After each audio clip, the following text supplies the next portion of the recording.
Hello students, welcome to my channel Chauhan DG classes. REET परीक्षा 2021 के लिए कुछ विशेष प्रश्नों का चयन किया गया है। इसमें लेवल फर्स्ट कक्षा 1 से 5 तक के लिए बाल विकास और शिक्षण विधियों के प्रश्न हैं। हमारा प्रयास है कि वही प्रश्न छांटे जाएं जो परीक्षा में उपयोगी हो सकें। इस सीरीज़ में 30 प्रश्नों का चयन किया गया है जिनका हम अभ्यास करेंगे। तो चलिए शुरू करते हैं। पहला प्रश्न है, नवजात शैशवावस्था में किस संवेदना के प्रति अनुक्रम विकसित होते हैं? इसका उत्तर है गत्यात्मक उद्दीपक। उद्दीपक का अर्थ होता है ऐसी क्रियाएं जिनके द्वारा ज्ञानेंद्रियां क्रियाशील हो जाती हैं। नवजात शिशु में ज्ञानेंद्रियां गतिशील वस्तुओं के प्रति अधिक क्रियाशील होती हैं, इसीलिए इसका उत्तर गत्यात्मक उद्दीपक होगा। नवजात शिशु चमकीली, रंगीन, गतिशील और रेंगती हुई वस्तुओं के प्रति अधिक प्रेरित होता है। ऐसी वस्तुओं के प्रति वो अधिक संवेदनाशील होता है, इसीलिए वो उसी तरफ देखता है जहाँ ये वस्तुएं रेंगती हुई होती हैं या चलती हुई होती हैं या कुछ क्रिया करती हुई होती हैं। नवजात शिशु की आयु जन्म से 3 माह तक मानी जाती है। इसे न्यू बॉर्न चाइल्ड भी कहते हैं। दूसरा प्रश्न है, वर्णनात्मक क्रियात्मक अनुसंधान है। नीचे दिए गए ऑप्शंस में से आपको छांटना है कि कौन सी क्रिया वर्णनात्मक अनुसंधान के अंतर्गत आती है। इसका उत्तर है स्कूल या विद्यालय के पुस्तकालय का अध्ययन। इस प्रश्न का उत्तर निकालने से पहले हमें वर्णनात्मक अनुसंधान के बारे में समझना होगा।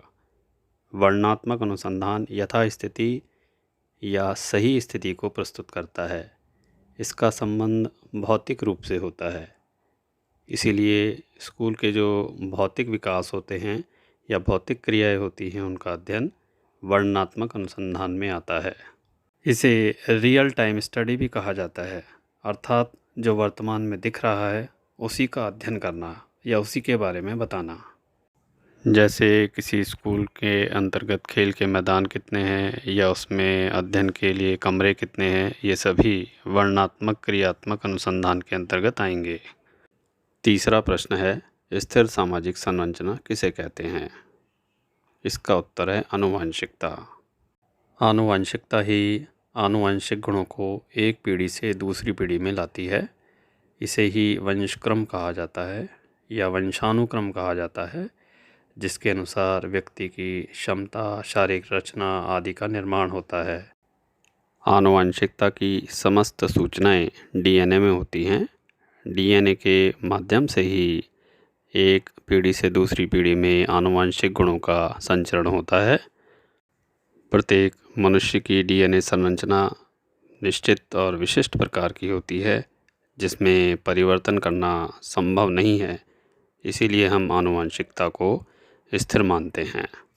चौथा प्रश्न है, चित्रा की वास्तविक व मानसिक आयु 10 वर्ष है तो बुद्धि लब्धि क्या होगी? इसका उत्तर 4 होगा, अर्थात चित्रा की बुद्धि लब्धि 80 IQ होगी। बुद्धि लब्धि को संक्षेप में IQ कहा जाता है, जिसे इंटेलिजेंट क्यूसेंट कहते हैं। बुद्धि लब्धि निकालने के लिए सूत्र दिया गया है जो निम्न प्रकार है, बुद्धि लब्धि इजिकल टू मानसिक आयु डिवाइडेड बाय वास्तविक आयु इंटू 100। प्रश्न में दी गई आयु को बुद्धि लब्धि सूत्र में रखने पर 80 IQ आएगा। बुद्धि लब्धि सूत्र का आविष्कार 1916 में लेविस टर्मन के द्वारा किया गया था। ये अमेरिकी शिक्षा शास्त्री थे। 80 IQ वाले बच्चों को सामान्य से निम्न स्तर का माना जाता है। पांचवा प्रश्न है, निम्न में विकास का सिद्धांत नहीं है। इसका उत्तर है प्रतिदर्श का सिद्धांत। प्रतिदर्श का सिद्धांत बुद्धि का सिद्धांत है, ना कि विकास का सिद्धांत है। इसे स्कॉटिश या स्कॉटलैंड के विद्वान गॉडफ्रे थॉमसन के द्वारा दिया गया था। यह सिद्धांत बुद्धि को विभिन्न योग्यताओं का समूह मानता है, अर्थात इस सिद्धांत के अनुसार बुद्धि विभिन्न योग्यताओं या तत्वों से मिलकर बनती है। प्रतिदर्श का अर्थ होता है चयन करना। यह सिद्धांत कहता है कि प्रत्येक कार्य के लिए अलग अलग योग्यता की आवश्यकता होती है। जिस कार्य के लिए जो योग्यता चाहिए, व्यक्ति उसी योग्यता के अनुसार कार्य करता है, अर्थात योग्यता का चयन करके कार्य करता है। इसीलिए इसे प्रतिदर्श या चयन का सिद्धांत कहा गया है। शेष सभी ऑप्शन मानव विकास से संबंधित हैं। नेक्स्ट क्वेश्चन है, अधिगम नई सूचनाओं व नई प्रतिक्रियाओं को धारण करना है। यह कथन किसका है? इसका उत्तर है रॉबर्ट वुडवर्थ। रॉबर्ट वुडवर्थ अधिगम अर्थात सीखने को विकास प्रक्रिया का हिस्सा मानते हैं। वुडवर्थ ने मानव व्यवहार की गतिशीलता का अध्ययन किया है। उन्होंने इसी पर डायनेमिक बिहेवियरलिज्म नामक पुस्तक लिखी है। नेक्स्ट 7वां प्रश्न है, खाने पीने का शौकीन व्यक्ति है। इसका उत्तर है 2। विसेरोटोनिक व्यक्ति को खाने पीने का शौकीन व्यक्ति कहा जाता है। विलियम शेल्डन नामक मनोवैज्ञानिक ने मानव स्वभाव के आधार पर व्यक्तित्व का वर्गीकरण किया है। शेल्डन ने आराम पसंद व्यक्ति और खाने पीने के शौकीन व्यक्ति को विसेरोटोनिक नाम दिया है। विलियम शेल्डन के द्वारा एटलस ऑफ मैन नामक पुस्तक लिखी गई थी। इसमें उन्होंने स्वभाव के आधार पर व्यक्तित्व का विश्लेषण किया है। 8वां प्रश्न है, निम्न में मानसिक विभिन्नता का क्षेत्र नहीं है। इसका उत्तर है अभिवृत्ति। अभिवृत्ति मानसिक विभिन्नता का क्षेत्र नहीं कहलाता, बल्कि यह संवेगात्मक विभिन्नता का क्षेत्र है। अभिवृत्ति एक प्रकार का संवेग होता है जो मनुष्य की मूल प्रवृत्ति से संबंधित होता है। शेष सभी ऑप्शंस मानसिक विभिन्नता के अंतर्गत आते हैं।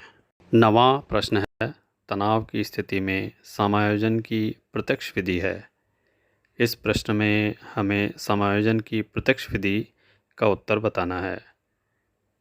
इसका उत्तर है मार्ग परिवर्तन।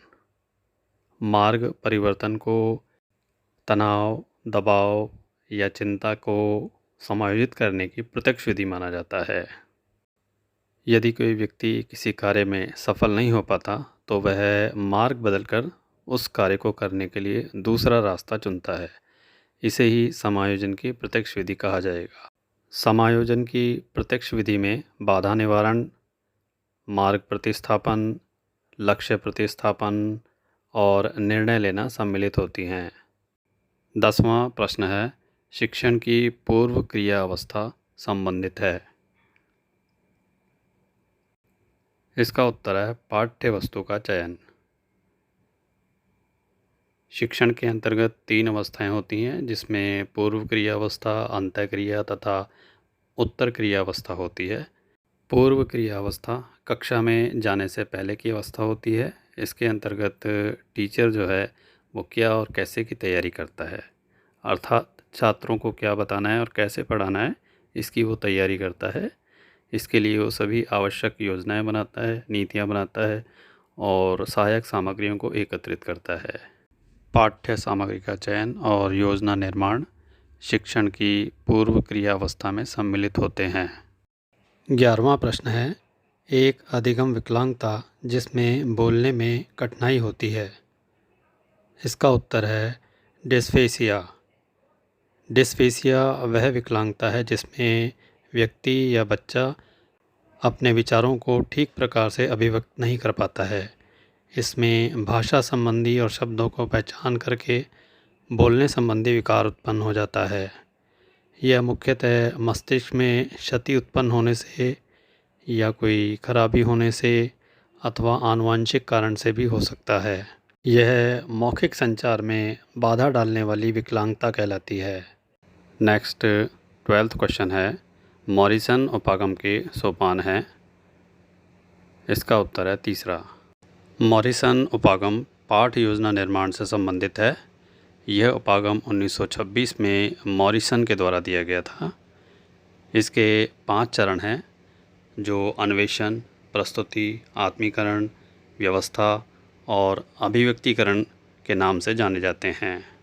यह छात्र केंद्रित उपगम है जिसमें छात्रों की अभिरुचि और आवश्यकताओं को ध्यान में रखा जाता है। 13वां क्वेश्चन है, स्टेनले व रॉस ने वस्तुनिष्ठ परीक्षा का कौन सा सोपान नहीं बताया है? इसका उत्तर है प्रत्यय स्मरण। प्रत्यय स्मरण वस्तुनिष्ठ परीक्षा का सोपान नहीं है। छात्रों के अध्ययन का मूल्यांकन करने की अनेक विधियां होती हैं। उन्हीं विधियों में से एक वस्तुनिष्ठ परीक्षा होती है जिसमें ऑप्शंस या चॉइस दी होती है जिसमें से सही उत्तर का चयन करना पड़ता है। इसी संबंध में स्टेनले और रॉस, जो दोनों ही मनोवैज्ञानिक थे, उन्होंने वस्तुनिष्ठ परीक्षा के लिए नियोजन, पद संरचना, परीक्षा और मूल्यांकन को अपने सोपानों में सम्मिलित किया है। नेक्स्ट 14th क्वेश्चन है, विचारक जिसने मनोसामाजिक चिंतन में पहचान के संकट की धारणा दी है। इसका उत्तर है एरिक इरिक्सन। एरिक इरिक्सन अमेरिकी मनोवैज्ञानिक है जिन्होंने यह धारणा दी है। उनका कहना है कि मनुष्य के विकास के प्रत्येक स्तर पर संकट की स्थिति उत्पन्न रहती है, अर्थात व्यक्ति पॉजिटिव और नेगेटिव थिंकिंग करता रहता है। व्यक्ति की सकारात्मक और नकारात्मक सोच ही उसके सामने पहचान का संकट उत्पन्न कर देती है। यह पहचान का संकट जन्म से लेकर के वृद्धावस्था तक चलता रहता है।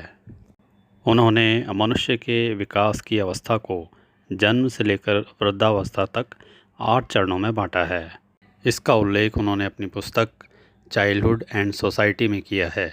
15वां प्रश्न है, एक शिक्षक के द्वारा कक्षा में पूछा गया कि भारत की राजधानी क्या है? यह छात्रों में चिंतन को बढ़ाएगा। इस प्रश्न में आपको बताना है कि अध्यापक के द्वारा जो प्रश्न पूछा गया है वह छात्रों में कौन सा चिंतन बढ़ाएगा। इसका उत्तर है अभिसारी चिंतन। अभिसारी चिंतन वह होता है जिसमें रचनात्मकता या नई चीज़ों का अभाव होता है। इसमें परंपरागत तरीके से सोचा जाता है। जिस भी प्रश्न का उत्तर सीधा होता है या तथ्यों पर आधारित होता है वह सामान्य क्वेश्चन या परंपरागत प्रश्न कहलाता है। उसमें अभिसारी तर्क का ही प्रयोग किया जाता है। इस प्रश्न में कल्पनाशीलता का अभाव है क्योंकि इसमें सीधा सीधा छात्रों को पता है कि भारत की राजधानी दिल्ली है। जिस प्रश्न में उत्तर तथ्यों पर आधारित होता है या दिखाई देता है, जिसमें कल्पनाशीलता का अभाव होता है या एक से अधिक उत्तर नहीं खोजे जा सकते, उसे अभिसारी चिंतन कहते हैं। अभिसारी चिंतन का ही विपरीत अपसारी चिंतन होता है जिसमें नई नई सोच और नए नए उत्तर विकसित किए जाते हैं। अपसारी और अभिसारी चिंतन या तर्क का विकास 1956 में जेपी गिलफोर्ड के द्वारा किया गया था। 16वां प्रश्न है, समावेशी शिक्षा संबंधित नहीं है। इसका उत्तर चौथा है, अर्थात सामाजिक पहचान के आधार पर अलगाव समावेशी शिक्षा में सम्मिलित नहीं होता। समावेशी शिक्षा सभी को समान शिक्षा देना है। यह विकलांग या दिव्यांग बालकों के साथ किसी भी प्रकार के भेदभाव को स्वीकार नहीं करती है।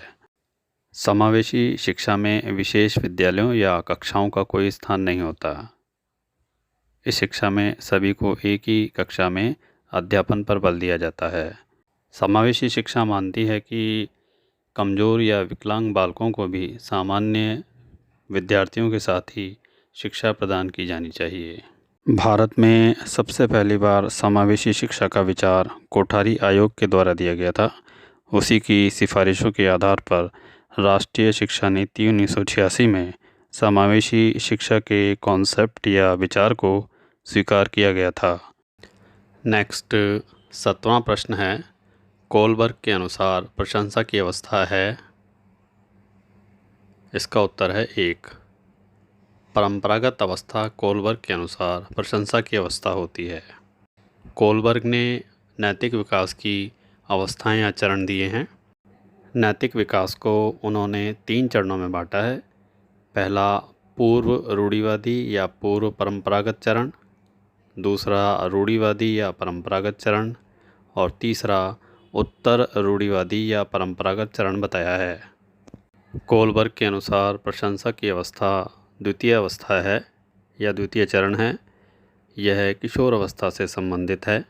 इसमें दूसरों के व्यवहार को देखकर बच्चा अपना व्यवहार बनाता है। इसमें बालक के व्यवहार पर समाज और बाहरी परिवेश का प्रभाव पड़ता है। बालक प्रशंसा प्राप्त करने के लिए दूसरों को देखकर कार्य करता है। यह अवस्था 10 से 13 वर्ष की है। नेक्स्ट 18वां प्रश्न है, श्रेष्ठ अधिगम वक्र की आकृति होती है। इसका उत्तर है जे आकृति का वक्र। अधिगम या सीखने की प्रक्रिया को वक्रों के माध्यम से प्रदर्शित करते हैं। वक्रों के माध्यम से इसे सबसे पहले स्किनर के द्वारा प्रदर्शित किया गया था। इसमें अनेक प्रकार के वक्र बनते हैं, जिसमें से श्रेष्ठ आकृति का वक्र जे आकृति का होता है। जे आकृति का वक्र यह प्रदर्शित करता है कि समय के साथ साथ सीखने की प्रक्रिया भी बढ़ती जाती है, अर्थात ये ऊर्ध्वगामी वक्र होता है, इसीलिए इसे श्रेष्ठ वक्र कहा जाता है। इसे हम निम्न चित्र से स्पष्ट कर सकते हैं। ओ एक्स अक्ष पर अधिगम है और ओ वाई अक्ष पर समय है। जैसे जैसे समय बढ़ता जा रहा है वैसे वैसे अधिगम अर्थात सीखने की प्रवृत्ति भी बढ़ती जा रही है, इसीलिए यह ऊर्ध्व आकृति का वक्र है जो श्रेष्ठ माना जाता है। 19वां प्रश्न है, उद्दीपन व अनुक्रिया में बंद होना ही सीखना है, किसने कहा है? इसका उत्तर है थर्नडाइक। यह कथन थर्नडाइक का है। उनके द्वारा बंद सिद्धांत का प्रतिपादन किया गया था, जिसमें अनुक्रिया और उद्दीपन के बीच संबंध दर्शाया जाता है। इसे SR थ्योरी भी कहा जाता है। इसमें S से स्टिमुलस और R से रेस्पॉन्स बनता है, इसीलिए इसे स्टिमुलस रेस्पॉन्स थ्योरी भी कहते हैं।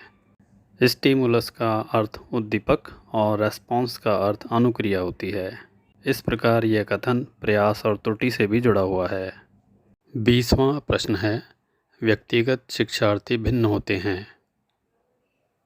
इसका उत्तर है विकास दर में। यह प्रश्न व्यक्तिगत विभिन्नताओं से संबंधित है। इसमें प्रत्येक व्यक्ति आकार, प्रकार, रूप, रंग, बुद्धि आदि की दृष्टि से समान नहीं होते, बल्कि अलग अलग प्रकृति के होते हैं। यह सिद्धांत कहता है कि विकास तो सभी व्यक्तियों का होता है, लेकिन विकास की जो परसेंटेज है या गति है उसमें परिवर्तन होता है, अर्थात सभी व्यक्तियों का विकास समान गति से नहीं होता, बल्कि अलग अलग गति से होता है। जैसे कोई बालक जल्दी चलना सीख जाता है और कोई देर से चलना सीखता है, इसीलिए इसका उत्तर विकास की गति में भिन्नता माना जाता है। नेक्स्ट 21वां प्रश्न है, सीखने का वह नियम कौन सा है जिसे सुख दुख का नियम भी कहते हैं? इसका उत्तर है प्रभाव का नियम। प्रभाव के नियम को सुख दुख का नियम भी कहा जाता है। इस नियम के अनुसार व्यक्ति को जिन क्रियाओं से सुख या संतोष मिलता है उन्हें वह सीखता है, और जिन क्रियाओं से दुख मिलता है या बुरा प्रभाव पड़ता है उन्हें वह छोड़ देता है। इसीलिए इसे प्रभाव का नियम माना जाता है, क्योंकि सुख और दुख का प्रभाव व्यक्ति के जीवन पर पड़ता है और उसी के अनुसार वह चीज़ों को सीखता है। सीखने के नियमों को विद्वानों ने 2 भागों में बांटा है, मुख्य नियम और गौण नियम, जिसे नोट में नीचे दर्शाया गया है। मुख्य नियम के अंतर्गत तत्परता का नियम, अभ्यास का नियम और प्रभाव का नियम सम्मिलित है, जबकि गौण नियम में बहुक्रियात्मक नियम, समानता का नियम, साहचर्य का नियम आदि आते हैं। प्रभाव का नियम मुख्य नियमों में शामिल है, जो इस प्रश्न का उत्तर है।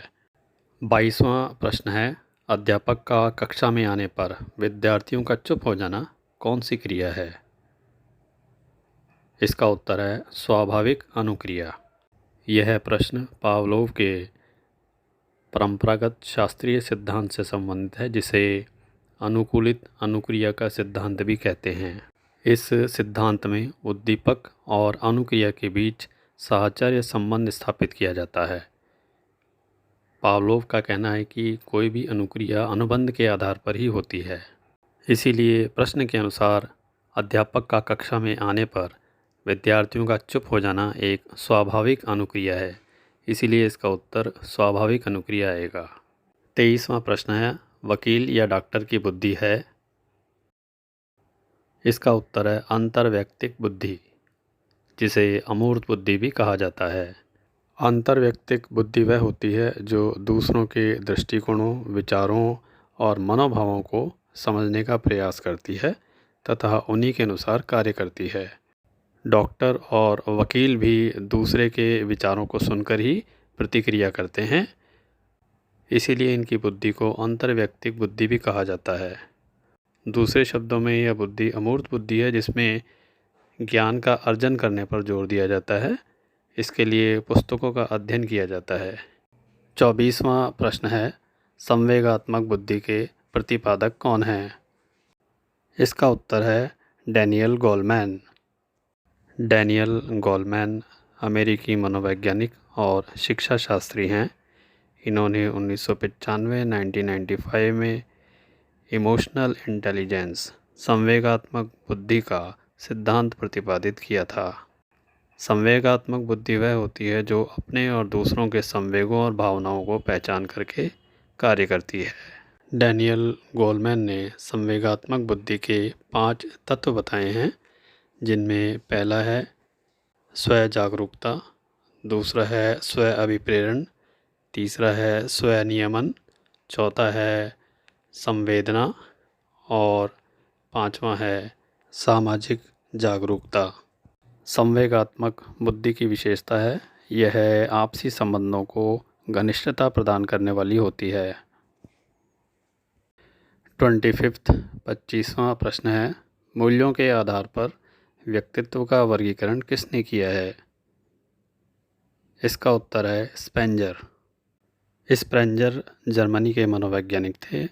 उन्होंने मूल्यों के आधार पर 6 प्रकार के व्यक्तित्व का उल्लेख किया है। 6 प्रकार के व्यक्तित्व को नीचे नोट में दर्शाया गया है।